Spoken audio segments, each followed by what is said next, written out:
That's a great question, actually. I must have been 18, 19 years old.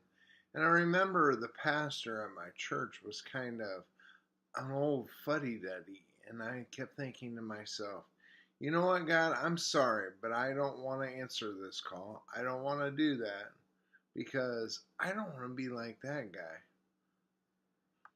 Well, I went to work. At one point, I had three different jobs. I found myself with two children. I was working for myself. I was living on my own.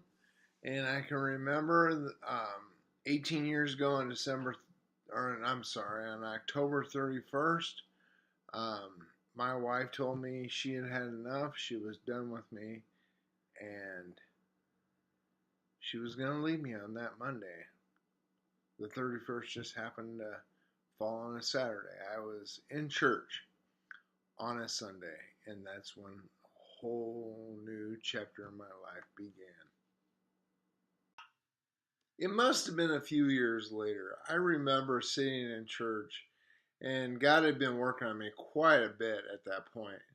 And there was a speaker at our church that ended up talking about planting churches and how it was the number one evangelistic tool in ministry. So right then and there, probably within a day or so, my wife and I decided that I was going to sign up to start adult classes at Bethel College. Well, not that it matters, but I graduated magna cum laude. I was literally 1/1000th of a point from summa cum laude. So I was the highest graduating magna cum laude of my year. Another excellent question. As a friend of mine said not too long ago, he said, you know what? I want to be a Christian that does things. I don't want to be a Christian who is sitting in a pew surrounded by other Christians, who's enjoying Christianity and not sharing it with anyone else. That's what the discipleship movement is all about. So the fact of the matter is that I want to give direction in a discipleship type of way to those people who are already Christians.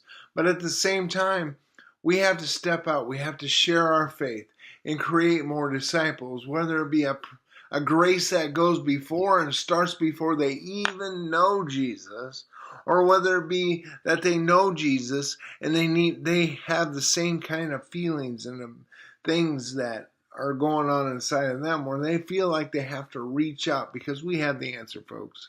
We have the answer to all of life's questions. Does that mean it's going to be easy for us in life? No, but that's a whole nother sermon.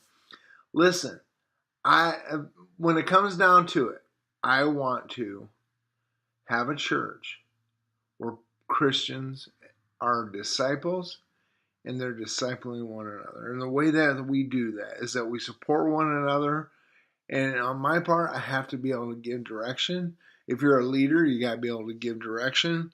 You do that with truth, and you do that by grace. You do it by the grace given to people.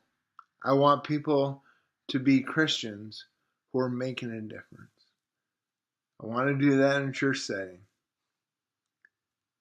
Ultimately, that's what God called me to. Hey guys, I love you.